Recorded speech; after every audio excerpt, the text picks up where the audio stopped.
죄가 있으면 깨끗하지 못하면 하나님을 볼 수 없고 만날 수 없습니다. 그러니 이 시간 우리 마음에 정결한 마음을 달라고 고백하면서 마지막 또 찬양 드리도록 하겠습니다. 정결한 마음 주시옵소서. 정결한 마음 주시옵소서.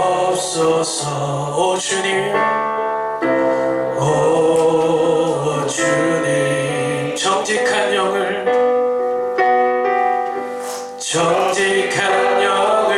새롭게 하소서. 한 번 더 고백하며 나가기 원합니다. 정결한 마음 주시옵소서. 정결한 마음 주시옵소서. 오 주님, 정직한 영을 새롭게 하소서. 여러분의 고백이 되기 원합니다. 나를 주님 앞에서 멀리하지 마시고 주의 성령을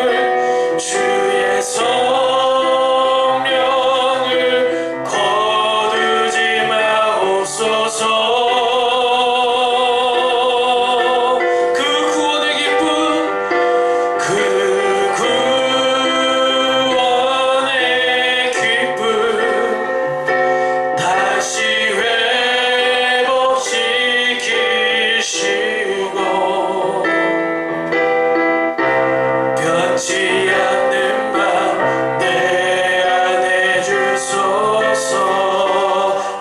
다시 한번 찬양하며 나가기 원합니다. 정결한 마음 주시옵소서. 정결한 마음 주시옵소서. 오 주님, 정직한 영을 새롭게 하소서. 한 번 더 고백합니다. 정결한 마음 주시옵소서. 정결한 마음 주시옵소서. 오 주님, 우리 마음 안에 정직한 영을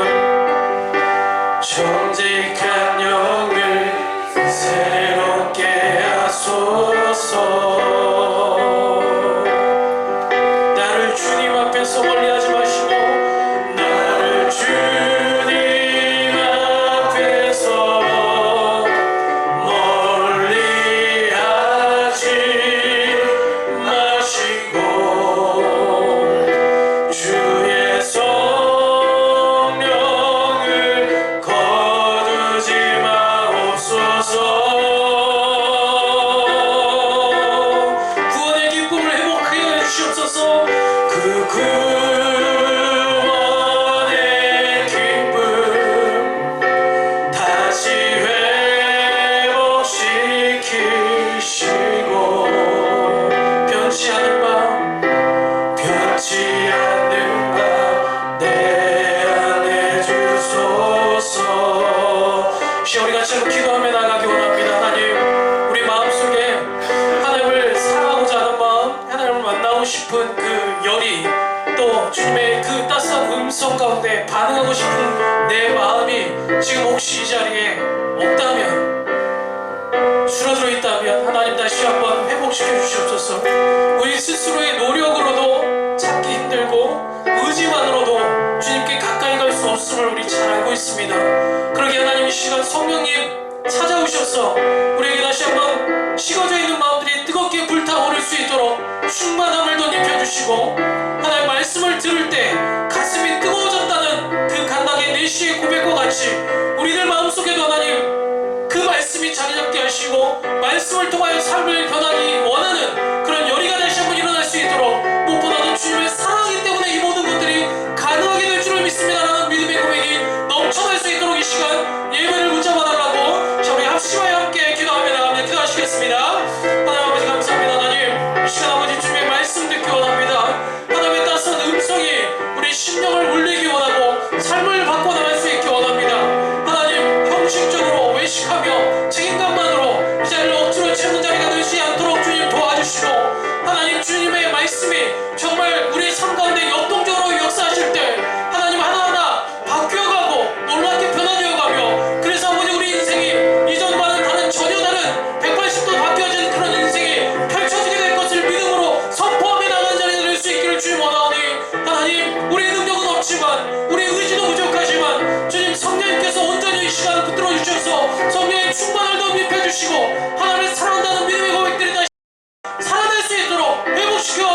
주시옵소서.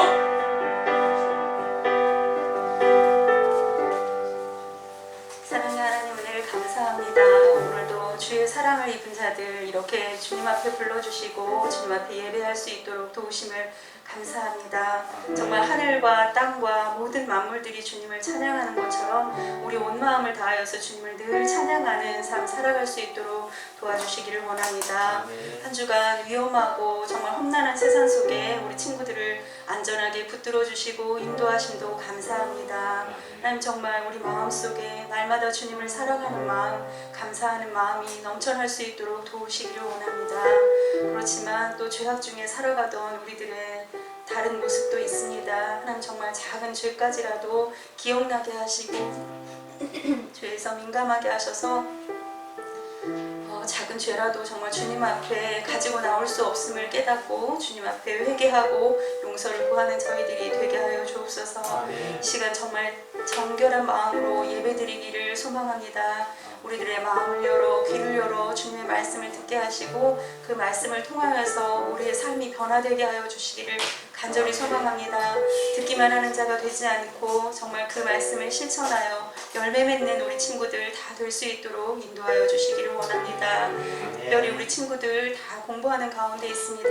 주님께서 정말 솔로몬에게 주셨던 지혜를 우리 친구들에게 허락하여 주시고 특별히 우리 고3 친구들 너무나 부담스러운 시간들을 보내고 있는데 마음의 여유를 허락하시고 주님께서 인도하시는 대로 정말 주의 길을 따라갈 수 있게 도와주시고 그 마음에 평안함을 덧입혀 주옵소서.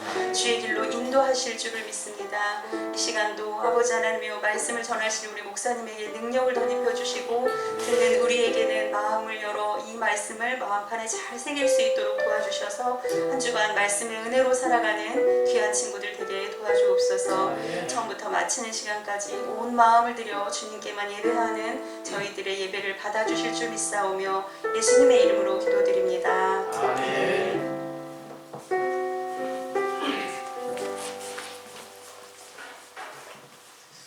네, 이 시간 말씀 같이 보도록 하겠습니다. 오늘 함께 보실 하나님의 말씀은 요한 1서 1장 5절에서 10절까지의 말씀입니다. 제가 오늘 성경은 신약 388쪽에 있습니다. 5절부터 10절, 1장 5절부터 10절, 제가 먼저 5절 읽고 또 여러분들이 함께 그 다음 절 읽는 것으로 서로 번갈아 말씀을 교독하겠습니다. 우리가 그에게서 듣고 너희에게 전하는 소식은 이것이니 곧 하나님은 빛이시라 그에게는 어둠이 조금도 없으시다는 것이니라. 만일 우리가 하나님과 사귐이 있다고 어둠에 행하면 거짓말을 하려고 진리를 행하지 아니하는 것이니라. 그가 빛 가운데 계신 것 같이 우리도 빛 가운데 행하면 우리가 서로 사귐이 있고 그 아들 예수의 피가 우리를 모든 죄에서 깨끗하게 하실 것이요 만일 우리가 죄가 없다고 하면 스스로 속이고 또 진리가 우리 속에 있지 아니하시고 만일 우리가 우리 죄를 자백하면 그는 미쁘시고 우리사 우리 죄를 사하시며 우리를 모든 불의에서 깨끗하게 하실 것이요. 같이 읽겠습니다. 만일 우리가 범죄하지 아니하였다 하면 하나님을 거짓말하는 이로 만드는 것이니 또한 그의 말씀이 우리 속에 있지 아니하니라. 아멘. 여러분, 제가 예전에 있었던 교회에 제 동료 목사님들 중에 저보다 이제 2살 다 어렸거든요, 목사님들이. 근데 이제 동료 목사님들이 아이가 없었어요, 둘 다. 한 명은 총각이고 한 명은 결혼은 했는데 아이를 아직 낳지 않은 그런 상태였어요. 그분들이 이제 설교를 잘 하시는데 제가 한 번은 사석에서 이제 같이 놀면서 밥 먹을 때 이런 얘기를 했어요. 목사님들, 이 말 들으면 기분이 좀 나쁠 수도 있겠지만 실제로 내가 경험해보고 나니까 느끼는 건데 오해하지 말고 잘 들으세요. 제가 생각을 해보니까, 경험을 해보니까 아이를 낳지 않고 나서는 하나님 아버지의 사랑이 뭔지를 잘 모르겠더라. 그랬더니 이제 둘이 발끈했어요. 아니, 내가 지금 하나님의 사랑을 지금 잘 모른다고 얘기하는 거냐? 아이, 형님이 이상하네. 나도 지금 하나님의 사랑을 느끼고 있는데, 그래, 물론 느끼고야 있겠지. 근데 진짜 아빠가 되어 봤을 때 그 아빠의 사랑이 뭔지를 알 수 있다. 근데 이 말을 바꿔서 한번 얘기해 볼까요? 여러분들한테 한번 얘기를 해보겠습니다. 우리 아버지랑 나는 관계가 참 좋다. 난 아빠만 생각하면 막 아빠랑 더 있고 싶고 설레고 아빠를 닮고 싶고 아빠가 무슨 얘기를 하든지 아빠는 나를 위해서 그 얘기를 해준다는 믿음의 확신이 있다라고 생각하는 사람은 손을 마음으로 들어주세요. 제가 또 잃을까봐. 그런데 혹시라도 아빠가 우리 아빠인지 잘 모르겠다. 이게 옆집 아빠 같고 아저씨 같고 때로는 날 사랑한다는 말도 다 거짓말 같고 그래서 하나님 아버지라는 말을 딱 듣는 순간 그 아버지가 우리 아버지가 딱 떠오르는 순간 하나님이 나를 사랑한다는 그 말도 의심이 든다 솔직히. 왜냐하면 나는 아버지의 사랑을 경험해 본 적이 없기 때문이다 라고 생각한다면 또 마음의 손을 조심히 들어주시면 좋겠습니다. 사실 저희 아버지가 저를 사랑한지 저는 잘 몰랐어요. 가끔은 제가 의심이 들 때도 있어요. 지금도. 그런데 결혼을 하고 나서야 우리 아버지가 저를 사랑한다는 것을 조금 느꼈어요. 조금. 그러다 보니까 하나님 아버지가 나를 사랑한다는 것을 의지적으로는 알겠는데 마음으로 와닿질 않는 거예요. 왜? 우리 아버지가 나를 사랑한다는 표현을 한 번도 해준 적이 없거든요. 현우야 너 사랑한다. 안아준 적도 없고 뽀뽀를 모르겠어요. 깐난애기 때 해줬는지 모르겠는데 제 의식의 기억이 있는 순간부터는 안 했던 것 같아. 오히려 우리 아버지는 혼내기만 하고 꾸지람만 하고 때로는 욕도 하고 때리기도 하고 그랬기 때문에 제가 아버지를 생각하면 사랑한다는 아버지, 자상한 아버지, 인자한 아버지 그런 이미지가 잘 생각이 들질 않았습니다. 그래서 제가 우리 애들을 키울 때는요 그런 마음이 들 수 있게끔 키우려고 노력했어요. 어떻게든 이 아이들이 잘못을 해도 먼저 혼내고 막 그러기보다는 네가 왜 그렇게 하려고 하는지를 충분히 이해하려고 했고 또 그러면서도 또 옳고 그른 거는 또 가르쳐줘야 되잖아요. 그러니까 무조건 혼내는 게 아니라 자상하게 설득하고 이해하고 하려고 노력했어요. 그런데 그런 저의 노력에 뒤통수를 맞는 사건이 얼마 전에 좀 있었습니다. 물론 당연히 또 그럴 거라고 앞으로 그렇게 될 거라 생각하지만 우리 둘째가 이제 3살이잖아요. 이 녀석이 이제 발판을 놓고 그 세면대에 올라가가지고 이제 손을 씻어요. 근데 지가 뭘 하고 싶냐면 거품을 마음껏 뿜어가지고 펌프 뿜어가지고 거품을 온 팔에다 다 칠해요. 옷팔에다 다 칠하고 거품 놀이를 하고 싶은 거야. 평소에 이제 그러다가 온 그릇이랑 바닥에 다 거품을 이제 범벅을 하고 때로는 아빠처럼 면도 한다고 얼굴에다 이제 거품을 막 이렇게 해요. 그러니까 이제 그런 걸 알기 때문에 얘가 손 씻는 거를 뒤에서 제가 이렇게 묵묵히 지켜보고 있었어요. 그랬더니 걔가 저를 딱 쳐다보더니 하는 말이 뭐라는 줄 알아요? 아빠 가. 아빠 가래. 3살짜리가 지가 하고 싶은 대로 하겠다는 거예요. 마음껏 물도 틀고 물장난도 하고 거품 목욕하듯이 이렇게 장난치고 싶은 거예요. 제가 그런 걸 딱 보면서 이런 생각을 했어요. 우리 인간에게는 내 뜻이 생기는 순간부터 누군가로부터 간섭당하는 거를 애초에 싫어요. 그게 옳은 간섭이든 틀린 간섭이든 간에 그냥 내 멋대로 살고 싶은 그런 욕심이 우리 안에 있다는 거예요. 그걸 뭐라고 얘기해요? 그게 죄의 결과라고 얘기를 해요. 사실 아빠가 쳐다보고 있는 이유는 뭐예요? 얘가 미끄덩에서 넘어질까봐 혹은 이 눈이라도 거품이 들어가면 또 눈 매울까봐 이제 염려가 돼서 뜨거운 물을 또 틀면 한번 뜨거운 물 뒤인 적이 있거든요. 그러니까 뜨거운 물을 갑자기 틀면 또 다칠까봐 이런 염려 때문에 쳐다보는 건데 걔는 뭐 하고 싶은 거예요? 그냥 다 필요 없고 나한테 신경 꺼! 이 얘기를 하고 싶은 거예요. 3살짜리도. 근데 여러분쯤 되면 그게 만렙이 차요. 이 중학생쯤 되면 어때요? 그냥 쳐다만 봐도 싫어. 그냥 말 걸지 마. 그래서 제일 먼저 나오는 반응이 뭐야? 문 콱 닫고 혼자 있는 시간. 밥 먹을 때도 그냥 거기에 탁 쳐박고 유튜브나 보고 있지 아빠랑 엄마랑 얘기하지 않아요. 고민 있으면 엄마 아빠랑 상담하는 사람 있어요? 건강한 가정이에요. 그런 가정은 100명 중에 한 명 있을까 말까요. 기적이야. 여러분들은 다 누구랑 상담해요? 친구들이랑 상담해요. 다 비슷한 애들끼리. 다 걱정하고 있으면서. 답도 없으면서. 그게 우리들의 시기라는 거예요. 그런데 제가 그러면서 느낌이 들었어요. 그러다 이제 걔가 잘못을 했어. 그러다 지가 진짜로 눈이 막 따갑고 뜨거운 물을 틀기도 하고 물이 온 바닥이 물바다가 됐어. 그리고 나서 내가 이제 쳐다보고 있는 걸 봤어. 그럼 첫 반응이 어떤 줄 아세요? 여러분 같으면 어떨 것 같아요? 잘못한 때가 한 장을 들켰어 누군가에게. 그럼 여러분은 첫 반응이 어때요? 내가 잘못했어. 내가 죄인이요. 내가 잘못했어. 나를 치시오. 이렇게 얘기해요? 저 그런 사람 거의 못 봤어요. 되게 첫 반응은 뭐냐면 이래요. 내가 이렇게밖에 할 수 없었던 이유가 있었어.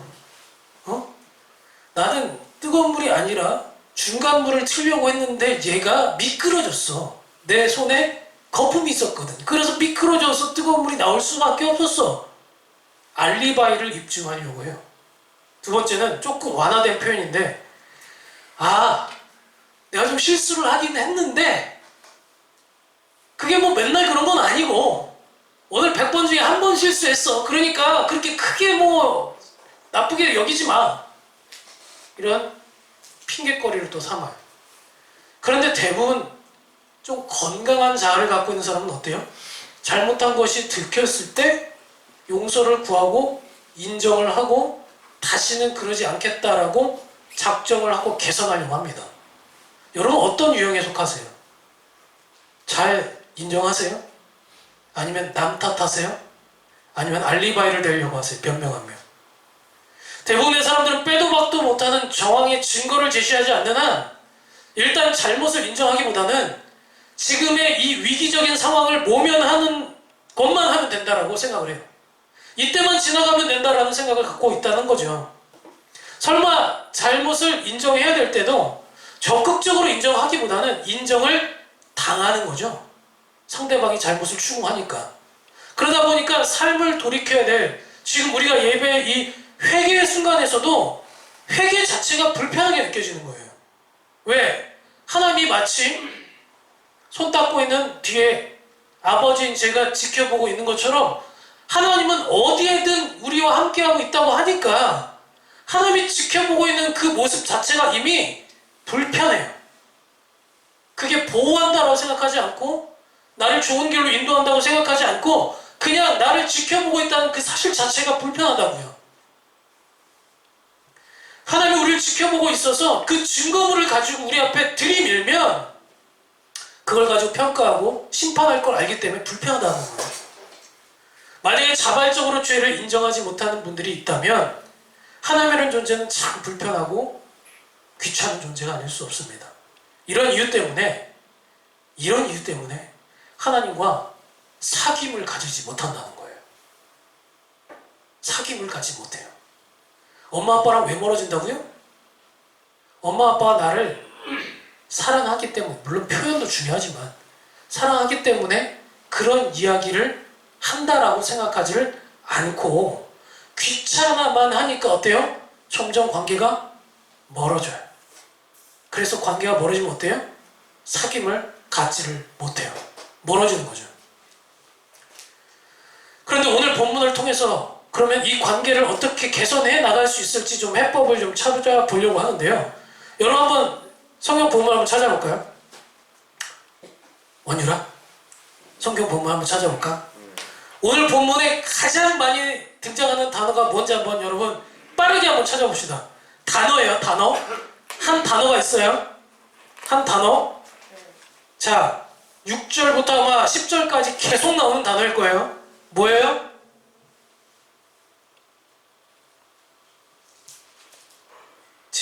앞에 보아봐야 몰라. 성경을 봐야지 나와. 자, 뭐예요?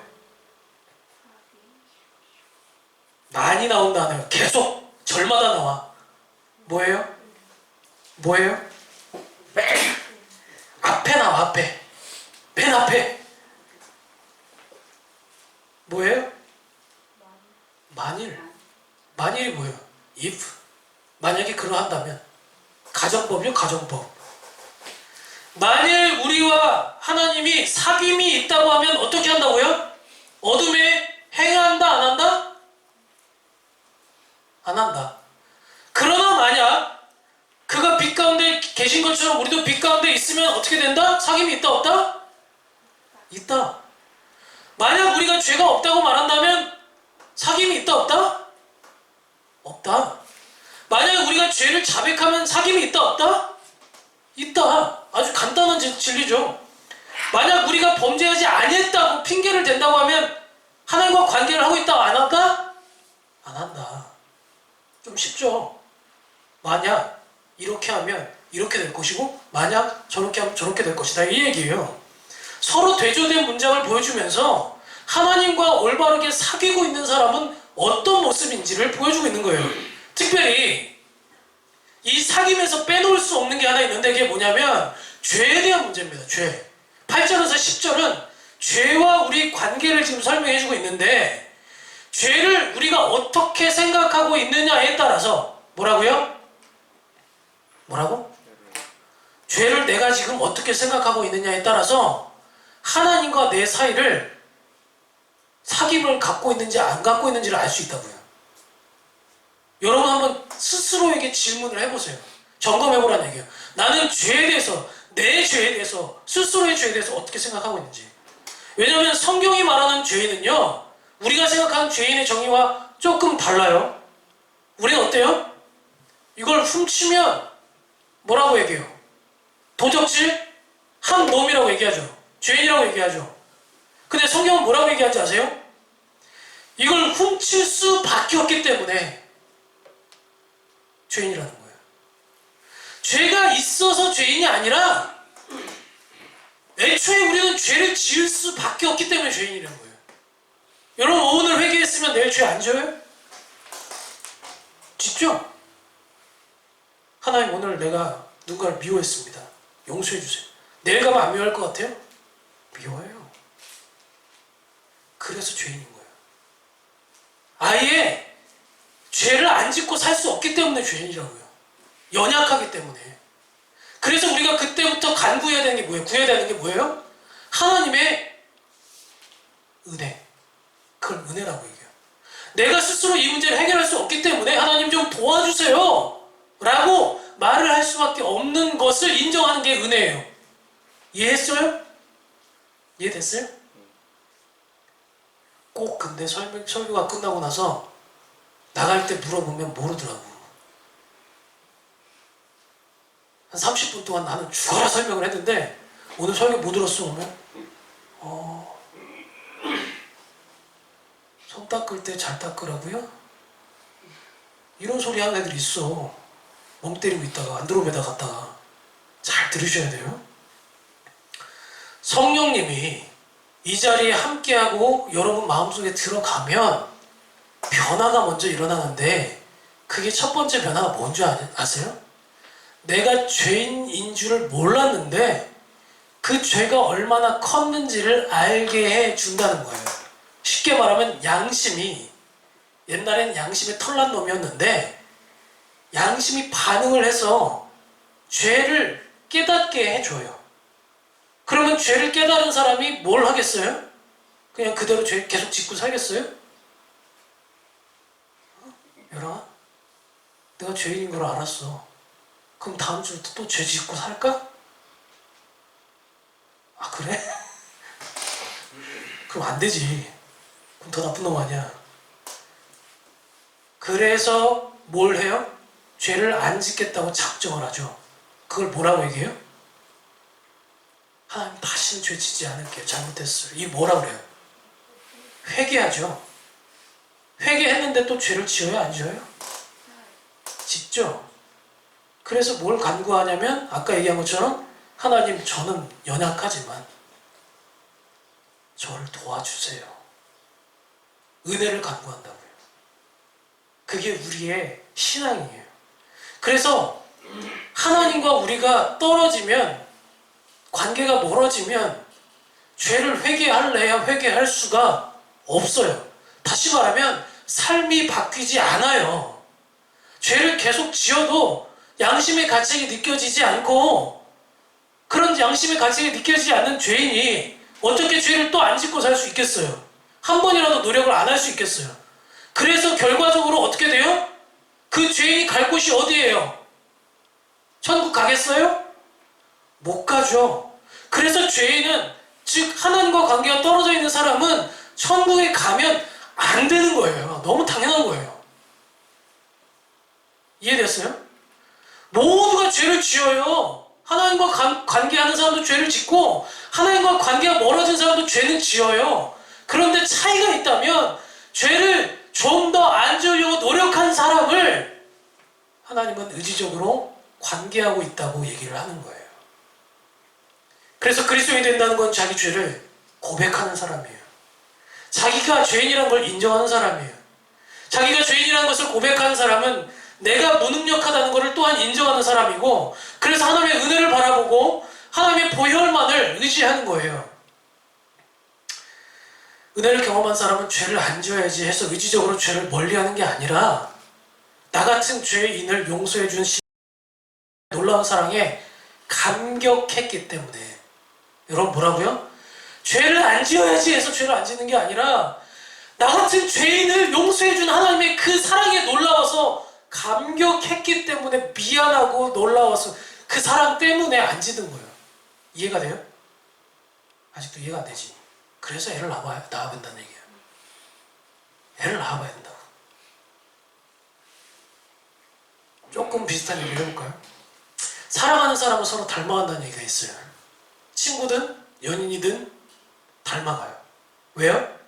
그 사람이 좋아하는 걸 하려고 하고 그 사람이 싫어하는 거를 안 하려고 해요.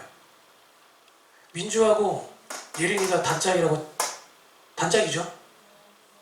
정말 영혼의 소울메이트라고 칩시다. 근데 민주가 진짜 싫어하는 행동이 있어.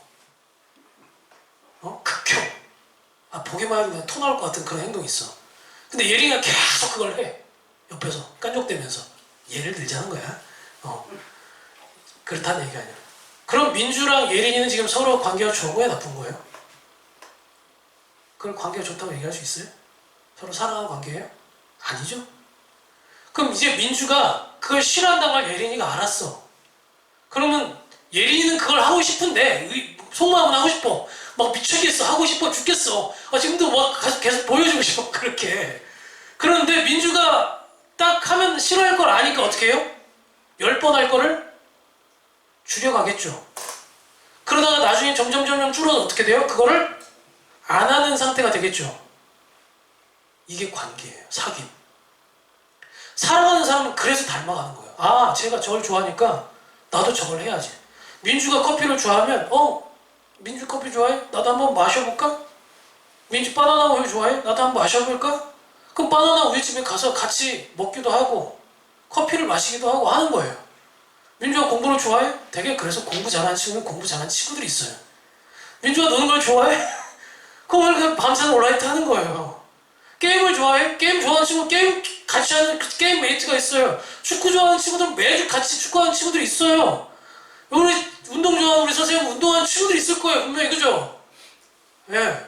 다 그렇다고요. 헬창들은 헬창끼리 논다고요. 그럼 첫 마디가 뭐예요?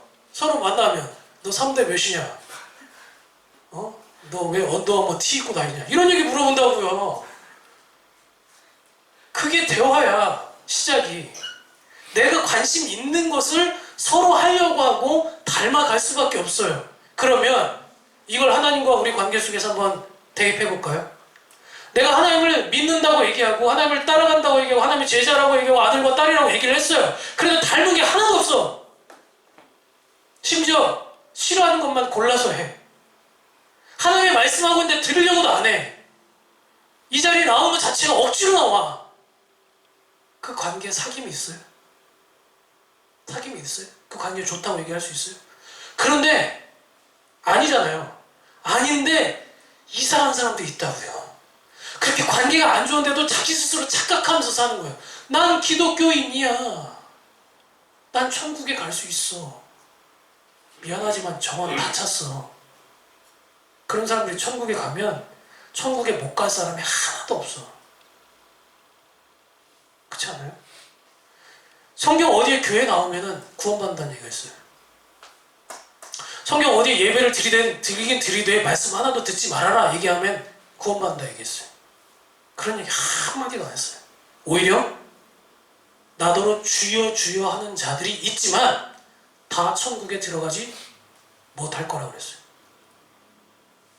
이게 우리의 얘기가 될 수도 있어요. 하나님 주여 주여 기도하고 찬양하고 예배 드리고 난리를 쳤어요.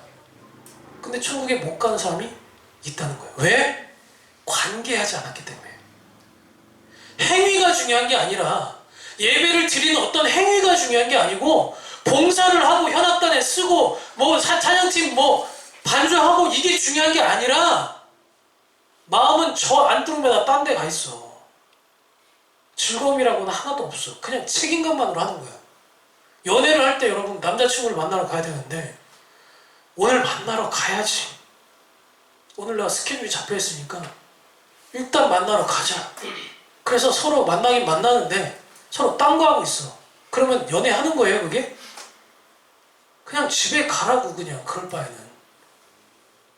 저는 그렇게 좀 극단적으로 얘기하면 그렇게 얘기하고 싶어요. 제대로 예배 드리지 않을 거면, 몸은 여기 와 있는데 마음은 저기 가 있을 거면 그걸 어떻게 예배자라고 말할 수 있겠냐고요. 그걸 어떻게 성도라고 말할 수 있겠냐고요. 그 사람이 어떻게 천국에 갈 수 있다고 말할 수 있겠냐고요. 없다고요. 없어요. 책임감만으로 가는 사람은 절대로 천국에 못 가요. 사랑하지 않는데 어떻게 천국에 가요. 천국이 지옥이 될 텐데 그 자리가. 바로 그 점이에요. 그럼 이 문제를 어떻게 해결해야 될까요? 스스로 죄가 없다고 생각하는 나 자신이라면, 죄가 있으면서도 바꾸려고 하지 않는다면, 심지어 죄를 들켰는데도 내가 그렇게 죄를 지을 수밖에 없었다고, 나는 그럴 수밖에 없었다고 핑계하고 도망간다면 이 문제를 어떻게 해결할까요? 본문은 그 해답을 주기보다는 반대로 왜 이런 사람들이 발생하는지 원인에 대해서 얘기해주고 있어요. 그 이유는 뭐라고 얘기합니까? 같이 한번 따라해볼게요. 그 안에 하나님의 말씀이었기 때문이다. 제가 왜 아까 전에 나갈 때 물어본다고 했는지 아세요? 진짜 물어보진 않을 거예요. 왜 물어본다 했냐면, 우리 1년에 몇 번 예배 드려요? 52주. 뭐 특별 예배까지 하면 더 할 거예요. 그죠? 그런데 52주 동안 냉정하게 여러분들 1년 동안 예배 드렸어요. 그리고 나서 남은 말씀이 뭡니까? 라고 물어보면 당당하게, 주님 저 1년 동안 이 말씀대로 이렇게 살았습니다 라고 말할 수 있는 사람 있어요? 여러분을 책망하는 게 아니라 그런 게 있는지 스스로에게 점검해 보라고요. 오늘 예배가 딱 끝났어요. 나갈 때 여러분 무슨 말씀 들었는지 기억난 거 있으면 얘기해 보세요 라고 얘기한다면 있어요? 만약에 없다면, 만약에 하나도 생각이 안 난다면, 그럼 심각한 상태인 거예요. 심각한 상태인 거예요. 그 말씀이 남겨진 게 하나도 없으니까, 말씀은 씨앗이거든요. 씨앗을 뿌려서 심겨져야 뭐가 나와요? 자라겠죠. 싹이 트고 봄에 싹 트듯이. 그런 다음에 가을이 되면 뭐가 나와요? 열매가 나와요. 그리고 열매를 통해서 그 사람이 어떤 사람이었는지를 알 수 있다고 성경은 얘기했어요. 그죠? 열매로 그들을 알리라 그랬어요. 그런데 씨를 심어본 적이 없어요. 왜? 기억이 안 남으니까. 씨를 심지 않은데 어떻게 열매가 나오겠어요? 열매가 나온다는 거는 삶이 변한다는 얘기거든요. 그러니까 삶이 변하지 않으니까 여러분들 어때요? 재미가 없죠? 여러분 딸기 씹어본 사람, 토마토 심어본 사람 있어요? 집에서? 그 심어본 사람은 열매가 맺힐 때 그 기쁨이 얼마나 기쁜지 알아요. 그리고 얘가 물을 제때 줘야 되는구나, 햇빛을 제때 보여줘야 되는구나, 거름도 좀 줘야 되는구나, 이거에 대한 기쁨을 알아요. 그런데 맨날 중간에 죽어버려 얘가. 딸기만 갖다 놓으면 죽고 토마토만 심어놓으면 죽고. 왜 관리를 안 했거든. 그러면 그 사람은 어때요? 다시는 그걸 심을 생각을 안 해요. 이게 문제인 거야. 내가 뭔가를 수학을 해봐야 이 기쁨에 대한 걸 알고 있는데, 공부도 마찬가지잖아요. 공부에 수학이 있어야, 점수가 올라봐야 재미있고 다음 걸 더 하고 싶은 생각이 드는데, 그것까지 가지를 못해. 항상 하루 공부하고 내일 때려쳐. 그러니까 점수가 맨날 다운돼. 공부하고 싶겠어요? 하기 싫어지요. 똑같은 거예요. 말씀이 그 안에 없으면 삶의 변화가 없고, 삶의 변화가 없으면 하나님이 나와 함께하고 있다는 믿음의 확신이 안 생겨요. 이해됐죠? 그러려면 우리가 어떻게 해야 될까요? 너무 간단한 얘기죠? 하나님의 사귐의 핵심은 뭐예요? 듣는 거예요. 잘 듣고 가지고 가야 돼. 챙겨가야 돼. 다른 누가 대신 가져갈 수 없어. 내 건 내가 가져가는 거예요. 내 거를 잘 챙겨가세요. 말씀이 없이 사는 사람들은 자신을 돌아보지를 못해요. 내가 어떻게 살았는지를 못 보니까 바꾸려고 하지도 않아요. 바뀌어지지 않으니까 그리스도인으로 살아갈 수 없고 하나님과 사귈 수 없는 거예요. 그래서 하나님과 사귐이 없으면 죄를 고백할 수도 없고 회개할 수 없는 거죠. 정리하면 말씀 없이는 자칫 그 상태 그대로 죽는 거예요. 현재 상태 그대로. 말씀 없이는 우리 마음대로 살고 싶은 것이 우리의 본성이거든요. 하루 중 내가 얼마나 말씀을 보려고 하고 들으려고 하고 간직하려고 하는지, 정말 말씀을 보는 것이 우리에게 선택인지 아니면 필수인지, 정말 일주일 동안 말씀 없이 살면서 여러분 의지로 승리해본 경험이 있습니까? 없는데도 왜 우리는 말씀 없이 살려고 할까요? 누구보다도 예수님을 잘 알고 만났던 요한이지만, 예수님을 잘 만났던 요한이지만 그 요한이 우리에게 강조하고 있는 게 뭐냐면 말씀이라는 사실이에요. 말씀으로 교제하지 않으면 우리는 죄인으로 살다 죄인으로 죽을 수밖에 없기 때문에 그렇습니다. 사랑의 사도라고 불려지는 요한인데도 오늘 우리에게 엄중한 경고를 하고 있고 심판의 메시지를 주고 있다는 사실을 꼭 기억하셨으면 좋겠습니다. 바라기는 다음 주 이 자리에 나왔을 때 여러분 마음속에 한 주간 하나님, 제가 이 말씀 붙들고 살았습니다. 이 사귐의 깊이가 더 깊어갈 수 있는 저와 여러분들이 될 수 있기를 주님의 이름으로 축복합니다. 아멘. 우리 그러기 위해서 우리 찬양 한 곡 부르고 같이 기도하며 나왔으면 좋겠는데요. 우리 마음속에 하나님 깨끗한 마음을 주셔야 이 씨앗이 잘 심겨질 수 있다고 하는데, 하나님 정결한 마음 주시옵소서라고 같이 찬양하며 나갈게요. 정결한 마음 주시옵소서. 오 주님, 오 주님, 정직한 영을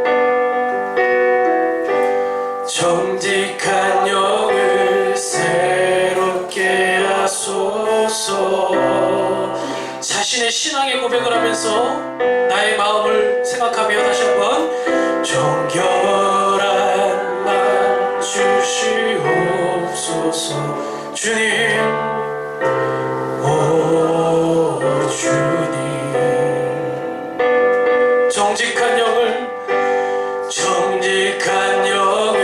새롭게 하소서. 우리 그 믿음의 고백이 드려지기 원합니다. 나를 주님 앞에서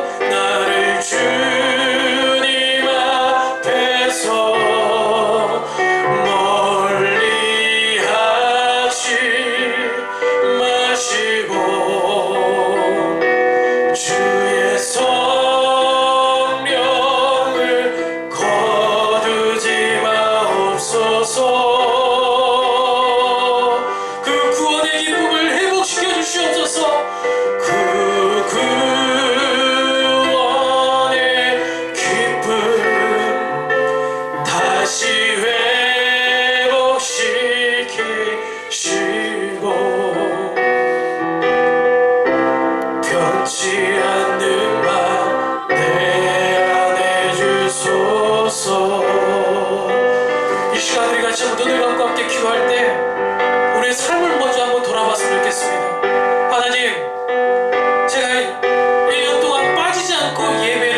왔습니다. 심지어 어떤 부분에 있어서는 교회를 섬기고 봉사하기도 했습니다.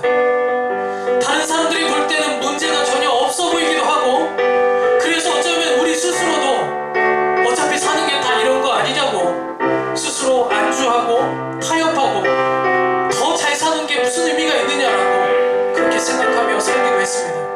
그러나 하나님, 제가 이 시간 정직한 영을 주님 앞에 비춰보니 저는 책임감만으로 그것을 했습니다. 기쁨으로 하기보다는, 주님의 마음이 나로 인해서 기뻐질 것을 기대하기보다는 하나님이 나를 지켜보고 있으니까 어떻게든 죄를 조금 덜 짓는 게 내 마음이 편하지 않겠냐는 그런 억지로나 인색함으로 책임감만으로 했습니다.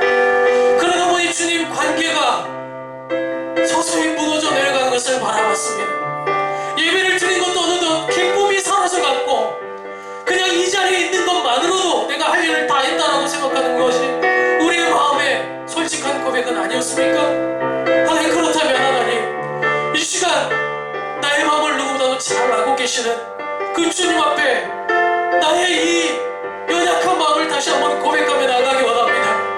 하나님, 이 누룩과도 같은 작은 죄악들이 나를 점점 잠식해가고 내 삶을 더욱더 주님을 닮아가지 못하도록 만들고, 오히려 주님을 만나러 가는 그 자리가 불편하고 귀찮고 빨리 벗어나고 싶은 그런 억지로 드려지는 예배가 되어지고 있다면, 주님, 다시 한번 주님을 사랑하고자 하는 그 믿음의 열의가 다시 한번 회복할 수 있도록 도와달라고, 주님의 말씀이 내 안에 뿌리 있게 자리 잡을 수 있도록 도와달라고, 자, 우리 같이 한번 합심하여 우리의 삶을 놓고 함께 기도하며 나갑니다. 하나님 아버지, 하나님 용서해 주시옵소서.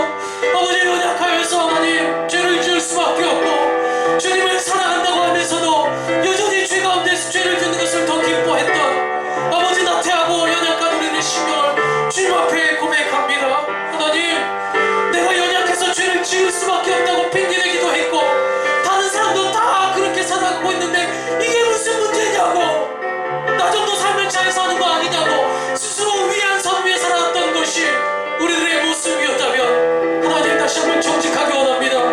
하나님, 말씀이 나를 사로잡고 말씀이 나를 변화시키고 말씀을 통하여서 내 삶이 변화될 것에 대한 기대감을 갖고 살기보다는 억지로 인색함으로 책임감으로 예배를 드려오다 보니까 어느덧 이 예배는 그렇게 드릴 수밖에 없구나, 나는 스스로 타협하며 52주라는 긴 세월을 그렇게 하랑방탕하게 살았다는 것을 이 시간 고백합니다. 하나님, 우리가 주님을 더욱더 만나기 원합니다. 그러나 그것이 억지로 만나는 자리가 되지 않기 원합니다. 주님을 사랑하기 때문에 이 모든 것들을 하기 원합니다. 내가 부족했는데 그 부족한 나를 용서해 주신 그 주님의 은혜에 감격해서 모든 것들을 해나갈 수 있기 원합니다. 그 아버지의 마음을 이해할 수 있기 원하고, 오래 참으시는 하나님의 그 은혜를 다시 한번 누리며 나가는 우리가 될 수 있도록 주님 도와주시옵소서. 말씀의 씨앗들이 우리 심령 가운데 깊숙이 박혀 나갈 때, 그리고 그 말씀대로 우리가 한 주간을 기억하며 살아갈 때, 하나님, 이것들이 열매를 맺기 원하오니 주님, 달라진 삶을 통하여 하나님의 살아계심이 증거될 수 있도록 도와주시고, 주님과 함께 날마다 기뻐하는 그 관계의 풍요로움을 더욱더 누리며 만끽하며 나아가는 우리들의 기쁨이 샘솟을 수 있도록 주여 붙잡아 주시고 인도하여 주시옵소서. 무정직한 우리들의 인생이 정직해질 수 있도록, 나를 인정하며 나가는 연약한 시간이 될 수 있도록 주여 함께하여 주시옵소서. 하나님, 내 스스로 있는 모습을 그대로 인정한다는 것, 그 자체만으로도 굉장한 용기가 필요합니다. 많은 사람들은 잘하고 있는 것을 자랑하고 싶은 마음은 있지만, 연약하여서 무너진 것들을 고백하고 싶은 사람은 많지 않습니다. 그런 주님께서 우리에게 주신 특권이 있다면, 이 연약함이 연약함으로 끝나는 것이 아니라 내가 연약하기 때문에 주님의 그 놀라우신 능력을 의지하며 나가기 원한다는, 주님을 찾고 두드리는 그 관계함 때문에 우리는 새로워질 수 있음을 다시 한번 믿음으로 선포하며 나가기 원합니다. 하나님, 우리 연약합니다. 여전히 죄를 짓고 있습니다. 여전히 주님을 닮기보다는 오히려 주님과 멀어지려 하는 내 안의 자아, 이 죄성이 꿈틀대고 있음을 우리는 잘 알고 있습니다. 주님의 눈을 피하고 싶고 불편하고 주님이 나를 사랑한다는 그 마음보다는 주님이 나를 벌할 것 같은 그 두려움이 억지로 책임감만으로 이 예배를 드리게 만들고 있지는 않습니까? 그렇다면 하나님의 사랑을 먼저 누릴 수 있게 원합니다. 부족한 우리를 받아주시고 용납해 주셨던 주님, 이 시간 주님을 찾기 원하고 주님의 말씀 듣기 원합니다. 한 주간에 그 말씀대로 살기 원합니다. 그래서 다음 주 이 자리에 나왔을 때는 하나님이 나를 통해서 이렇게 나의 삶을 바꾸었다고 고백할 수 있는 진정한 교제가 있는 우리가 될 수 있도록 사귐을 허락하여 주시옵소서. 예수님의 이름 감사하며 기도합니다. 아멘. 자, 우리 말씀에 감사드리면서 우리 헌금하는 시간을 갖도록 하겠습니다.